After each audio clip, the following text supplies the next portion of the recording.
Daily के नए नए भू माफिया आ जाते हैं। कोई बोलता है कि हमें 50,000 दे दो, इसमें से आपका हम करवा देंगे, आरसीसी रुकवा देंगे। यदि 50,000 नहीं देते हो तो हम काम रुकवाते। तो मेरा नाम तनवीर सिंह सोडा फोगेरा, हाल निवास इंदिरा कॉलोनी बाड़मेर। हमारे पिछले 40 वर्षों से इनके मालिक से प्लॉट ली हुई है, जिसमें से अंतर्राष्ट्रीय कलाकार आते हैं। 36 कौम रहती है, नाई, दर्जी, राजपूत, माड़ी सब।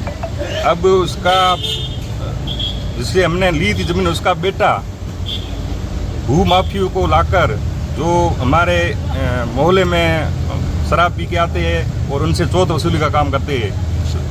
एक ने क्या उनको 50,000 रुपये दे दिए, तो उनको ये लगा कि अब हम सबको ही परेशान करेंगे।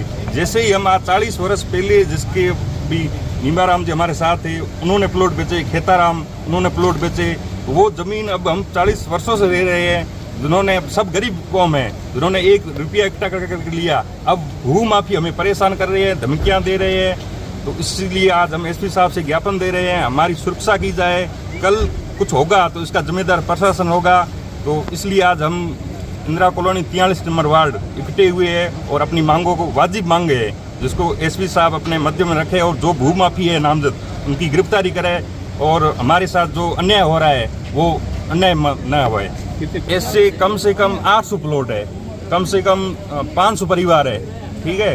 वो 1980 में आज 3 पीढ़ियाँ वो वहाँ पे रह गई। अब आज नई डेली के नए नए भू माफिया आ जाते हैं। कोई बोलता है कि हमें 50,000 दे दो, इसमें से आपका हम करवा देंगे, आरसीसी रुकवा देंगे। यदि 50,000 नहीं देते हो तो हम काम रुकवाते। तो हमारे जो भी वहाँ पे मजदूर काम करते उनको धमकाते हैं, पैसे मांगते हैं। औरतों को मतलब बाहर निकलना मुश्किल हो गया है। इससे शांत इंदिरा कॉलोनी में हम 36 कौम हमारे कलाकार भाई जो भी बाहर विदेशों में जाते हैं, पीछे औरतें अकेली रहती है तो वो धमकाते हैं। तो वो हमारी कला को जीवित रख रहे हैं। ऐसे कलाकारों को यदि परेशान सुरक्षा नहीं दे रहे एसपी साहब और हमारे यहाँ की प्रशासन, तो कल हम बड़ा आंदोलन करेंगे या कुछ होगा, उसका जिम्मेदार प्रशासन होगा। तो ये जिम्मेदारी प्रशासन को इसके ऊपर लेकर और इसके ऊपर तुरंत कार्रवाई की जाए। भू माफिया, भू माफिया, भू माफिया।